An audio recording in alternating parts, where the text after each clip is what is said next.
Hello everybody, how are you all? I hope each one of is fine and doing great in your studies. So हमारे अभी तक जितने भी exam थे वो ओवर हो गए हैं ऑलमोस्ट। एक एग्ज़ाम हमारा अभी भी पेंडिंग है जो कि है ESIC SSO का, ठीक है, जिसका एग्ज़ाम हमारा लगा है 11 जून को। एंड मेरा जो एग्ज़ाम है वो फर्स्ट शिफ्ट में है। तो आप लोग भी बताइएगा आप में से कितने लोगों ने इस फॉर्म को भरा है एंड कितने लोगों का एग्ज़ाम लगा है स्टेट में एंड किस शिफ्ट में है, ठीक है। हालांकि इसमें वैकेंसीज़ बहुत कम थी, तो आप में से कुछ बहुत कम लोगों ने इस फॉर्म को हो सकता हो फिल किया हो, लेकिन जितने लोगों ने भी खेल किया तो आप कमेंट सेक्शन में ज़रूर बताइएगा, ठीक है। एंड ये एग्ज़ाम मेरा तो फर्स्ट टाइम है, ठीक है। तो ECGC PO एंड ये मैंने इससे पहले इन दोनों का एग्ज़ाम नहीं दिया था, इस वजह से मैंने और भी फिल किया है, ठीक है, कि पैटर्न क्या रहता है एंड किस तरह का लेवल है एग्ज़ाम का, सब जानने के लिए, ठीक है। एंड इन 10 डेज़ में, या आज 31 है तो 11 का एग्ज़ाम है, तो इन 10 डेज़ में क्या चीज़ें रहने वाली हैं, किस तरह से हमें प्रिपेयर करना है, उस बारे में थोड़ी सी बात करेंगे, ठीक है। कि अगर हमारी स्पीड नहीं है, क्योंकि उधर अगर बात करें पीछे तो हमारे जितने एग्ज़ाम थे वो सब मेंस से रिलेटेड थे। लाइक RBI ग्रेड B अगर किसी ने फिल किया हो, ECGC PO and RBI mains भी उसके पहले लगा था, देन ESIC वगैरह, तो सब मेंस का ही था। तो जितने लोगों का एग्ज़ाम मेंस होगा या फिर जिन लोगों ने फॉर्म फिल किया होगा तो मेंस ही चल रहा होगा आपका एक तरीके से। तो प्रीलिम्स की कहीं ना कहीं जब हम मेंस की प्रिपरेशन कर रहे होते हैं थोड़ा बहुत स्पीड हैम्पर हो जाती है, ठीक है, प्रीलिम्स की, अगर हम मॉक टेस्ट नहीं देते हुए चल रहे हैं, ठीक है। तो इसलिए उस बारे में थोड़ी बात करेंगे। एंड उससे पहले मैं आपको एक इंपॉर्टेंट चीज़ बता देती हूँ, ठीक है। एक फ्री PDF है, ये बैंकिंग अवेयरनेस की आप बोल सकते हो। एंड दूसरा है role of Indian banks and RBI का जो भी रोल है उनसे रिलेटेड एक छोटी सी PDF है, ठीक है, फ्री है, ऑलिव बोर्ड की, ठीक है। तो आप उसको लिंक पे जाके, मैं आपको लिंक कमेंट सेक्शन में भी एंड डिस्क्रिप्शन बॉक्स में दे दूँगी, तो आप वहाँ पे जाके डाउनलोड करके उसको रीड कर लीजिएगा, ठीक है। बहुत छोटी सी PDF है, ठीक है। एंड बाकी अगर आपको इन चीज़ों के बारे में नहीं पता है, ठीक है, तो आप रीड कर सकते हो उस PDF को, ठीक है। तो लिंक पे जाके आप उसको डाउनलोड कर लीजिएगा, ठीक है।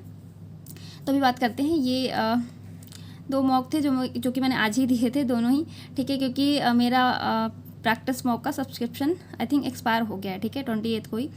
तो मुझे आइडिया नहीं था कि कब तक रहने वाला है, तो मुझे लगा ओवर हो जाएगा, बट आज थे ये टेस्ट, तो मैं सोचा जल्दी जल्दी दे देती हूँ, पता नहीं कब एक्सपायर हो जाएंगे, ठीक है। तो इसके कितने मॉक्स थे? हाँ, 10 हैं। तो मुझे तो ये भी नहीं पता है कि इसकी वैलिडिटी कब तक है, हालांकि एक्सपायर हो चुके हैं, तो इसलिए मैंने आज कल 2 टेस्ट दिए थे इसके, ठीक है। तो आप लोगों के पास भी जो भी टेस्ट सीरीज हो, चाहे वो प्रैक्टिस मॉक हो, गाइड डी है, टेक्स्ट बुक है, अड्डा है, ग्रेडअप है, ठीक है, ऑलिव बोर्ड, जो भी आपके पास टेस्ट सीरीज हो, ठीक है, तो उसकी आपको एक मॉक डेली लगाना है, ठीक है, 10 डेज जैसा कि है हमारे पास। अगर आपकी स्पीड बहुत कम है तो आप डेली 2 टेस्ट ज़रूर रखिए। एक टेस्ट आपका होना चाहिए एग्जाम टाइमिंग पर, मतलब जिस शिफ्ट में आपका एग्जाम है, अगर आप मॉर्निंग शिफ्ट में है आपका एग्जाम, तो उस टाइम आपको एक टेस्ट देना है, एक इवनिंग में देना है। अगर दूसरी शिफ्ट में है, ठीक है, जिस शिफ्ट में आपका एग्जाम है उस टाइम पे आपको देना है, एक टेस्ट आपको बाद में देना है, ठीक है। अगर मॉर्निंग इवनिंग है कर सकते हैं तो उस तरह आपको मैनेज करना है टाइम को, तो ठीक है, 2 टेस्ट आपको देने हैं।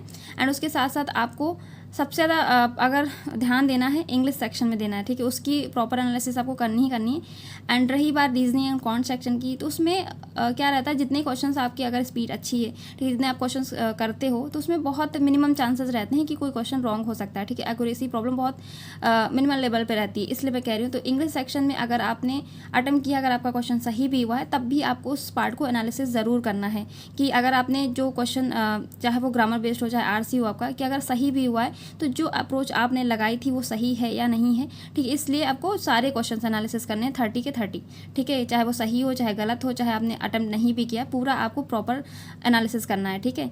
रीजनिंग क्वांट में जो आपने क्वेश्चंस नहीं किए, जो गलत हुए, वो तो करने ही करने हैं। एंड स्पेशली आपको ध्यान देना है सबसे ज़्यादा क्वांट सेक्शन में अगर बात करें तो DI पोर्शन पे, एंड रीजनिंग सेक्शन में आपको पजल पे, ठीक है, क्योंकि ये बहुत मार्क्स वेटेज जिसमें आप बोल सकते हो सबसे ज़्यादा मार्क्स गेनिंग होता है। दूसरी चीज़ ये है कि लाइक जो जंबर्ड फॉर्म के क्वेश्चंस होते हैं, छोटे छोटे क्वेश्चंस आप बोल सकते हो, मिसलेनियस क्वेश्चन रीजनिंग में हो, और या फिर क्वांट में हो गया अरिथमेटिक सेक्शन, ठीक है, ये जो हमारे क्वेश्चंस होते हैं, तो अगर आपकी कॉन्सेप्ट क्लियर है तो आप कर ले जाओगे, ठीक है। लाइक अगर रीजनिंग में जैसे ब्लड रिलेशन हो गया, सिलोजिज्म हो गया, इनइक्वालिटी हो गया, या नंबर सीरीज हो गए, तो इस तरह के क्वेश्चन तो आप कर ही लोगे अगर आपकी स्पीड अच्छी है, ठीक है। मेन जो चीज़ें फंसती हैं वो होती हैं हमारी पजल सेक्शन में।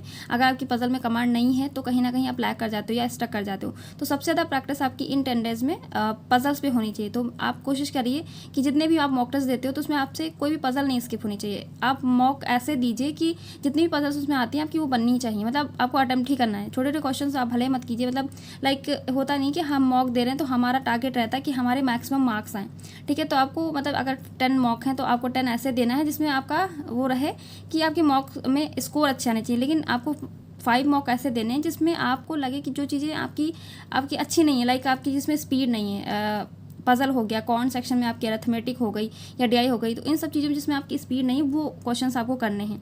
एंड इंग्लिश सेक्शन की बात करें तो रीडिंग कॉम्प्रीहेंशन, ठीक है, क्योंकि वो कॉम्प्रीहेंड करने में थोड़ा सा टाइम लगता है, तो इस तरह के क्वेश्चंस आपको अटेम्प्ट करने हैं। जब ये सब चीज़ें हो जाए तो जो रिमेनिंग मॉक टेस्ट आपके पास बचते हैं उसमें आपको देखनी है कि आपकी स्पीड कैसी जा रही है, आप किस तरह के क्वेश्चन आपको अटेम्प्ट करने हैं, ठीक है। तब आपको वो क्वेश्चन लेने, लाइक जैसे आप एग्जाम में परफॉर्म करने वाले हो कि पहले जो डुएबल क्वेश्चन हैं वो आपको अटेम्प्ट करने हैं, ठीक है। सेम चीज़ आपको कौन सेक्शन में भी करनी है, ठीक है, कि अरिथमेटिक अगर आपकी वीक है, आपको लगता है कि नहीं बनती, तो सबसे पहले आपको अरिथमेटिक को, और उसमें भी वैसे चैप्टर आपको उठाने जो आप कर रहे हो, जिसमें आपका कॉन्सेप्ट अच्छा है, ठीक है, जो आपको समझ में आते हैं क्वेश्चन, क्योंकि सारे चैप्टर सभी लोग नहीं करते हैं, ठीक। कुछ क्वेश्चन कुछ चैप्टर ऐसे होते हैं, टॉपिक ऐसे होते हैं कि हम स्किप कर देते हैं, हमें नहीं समझ में आ रहा है तो हम नहीं करते हैं। कोई ज़रूरी नहीं है कि आपके सारा आपका अरिथमेटिक कॉन्सेप्ट क्लियर ही होना चाहिए, ठीक है। जो आपको चैप्टर आ रहा है, जो टॉपिक आ रहा है, उसके ही क्वेश्चन आपको अटेम्प्ट करने हैं, ठीक है। देन आपको सेकंड नंबर पे डीआई करनी है, ठीक है।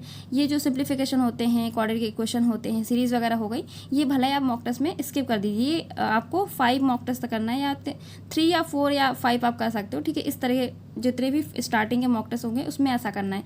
लास्ट के जो होंगे उसमें आपको वैसे ही परफॉर्म करना है जैसे आप एग्ज़ाम में परफॉर्म करने वाले हो सकता है इसमें आपको कुछ थोड़ा बहुत चेंज का मतलब देखने को मिले, जो आप लास्ट के मॉक दोगे 5, ठीक है, आपको खुद ही इफेक्ट दिखेगा कि आपने मतलब कितना इम्प्रूव किया है, ठीक है। जो चीज़ें आपको नहीं आ रही थी, इसमें आपकी स्पीड नहीं थी, ठीक है, लाइक डीआई हो गया, पजल हो गया, एंड इंग्लिश की बात करें तो कॉम्प्रीहेंशन हो गया, ठीक है, वही एक अंडरस्टैंड करने में हमें प्रॉब्लम होती है। तो आपको पहले वही क्वेश्चंस करने हैं जिसमें आपकी कमांड नहीं है, आपको लगता है डिफिकल्ट है या आपसे नहीं हो पा रहा है। जब से मॉक टेस्ट में नहीं हो पा रहा है तो वही चीज़ें आपको एग्जाम में भी फेस करने को मिलेंगी। इसलिए अभी बेटर है कि आप अभी मॉक टेस्ट में उस चीज़ को प्रैक्टिस कर लीजिए, ताकि जब रियल एग्जाम में आप बैठो तो उस तरह की आपको दिक्कत ना फेस करनी पड़े। क्योंकि एग्जाम में जब आप जाओगे, ठीक है, एग्जाम आप अटेम्प्ट करोगे तो सभी यही बोलते हैं, हमारा भी यही अप्रोच रहती है, ठीक है। हमें छोटे छोटे क्वेश्चंस करने हैं, लाइक इंग्लिश में हम सबसे पहले ग्रामर पोर्शन उठाएंगे, एरर डिटेक्शन हो गया, फिलर्स हो गया, कॉलम बेस्ड क्वेश्चन हो गया, इस तरह के छोटे छोटे क्वेश्चंस हम करेंगे, ठीक है, या वो कैब बेस्ड क्वेश्चन हो गए। रीजनिंग में आएंगे तो छोटे छोटे क्वेश्चंस की बात करें, जैसे जंबर्ड फॉर्म जो क्वेश्चंस बोलती हूँ जिन्हें मैं, ठीक है, इनइक्वालिटी हो गया, सिलोजिज्म हो गया, ब्लड रिलेशन हो गया, डिस्टेंस एंड डायरेक्शन हो गया, इस तरह के क्वेश्चन आप पिक करोगे।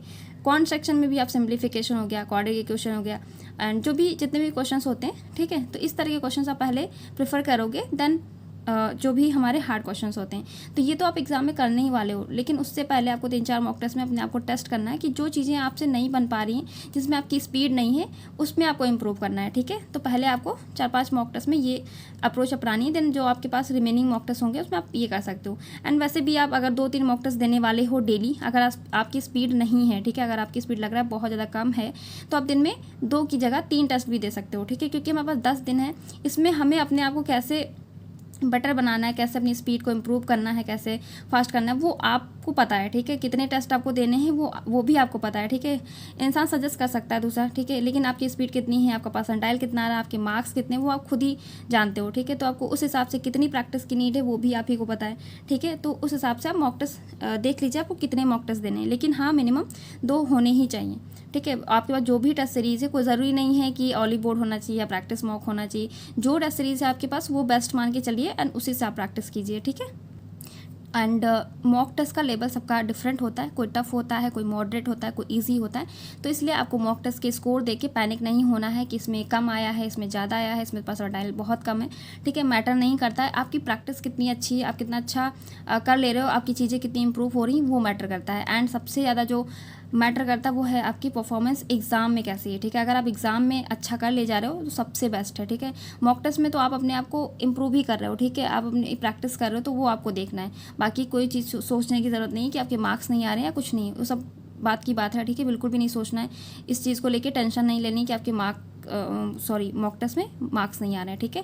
तो अपने एग्जाम पे फोकस करिए, जिन लोगों का भी एग्जाम है तो अच्छे से प्रैक्टिस करते रहिए। इन सब चीज़ों का जरूर ध्यान रखिएगा, ठीक है, कि एनालिसिस आपकी बहुत अच्छे से होनी चाहिए, स्पेशली इंग्लिश सेक्शन में, ठीक है। जितने क्वेश्चन आपने अटेम्प्ट किए, चाहे सही हो चाहे गलत हो, पूरी प्रॉपर होनी चाहिए, ठीक है। तो 10 डेज़ में आपको जितने भी, अगर आप 2 टेस्ट देते हो तो 20 मॉक हो गए, अगर आप 3 देते हो तो 30 मॉक टेस्ट हैं, जो कि मोर देन एनफ है, ठीक है। प्रीलिम्स एग्जाम से पहले अगर आप इतने मॉक टेस्ट देते हो तो आपकी बहुत अच्छी खासी स्पीड भी हो जाएगी, ठीक है। जो चीज़ें आपकी खराब ख़राब हैं, इम्प्रूव नहीं है, तो वो भी इम्प्रूव हो जाएंगे, ठीक है। तो इसके साथ मैं भी 2 टेस्ट देने वाली हूँ एक दिन में।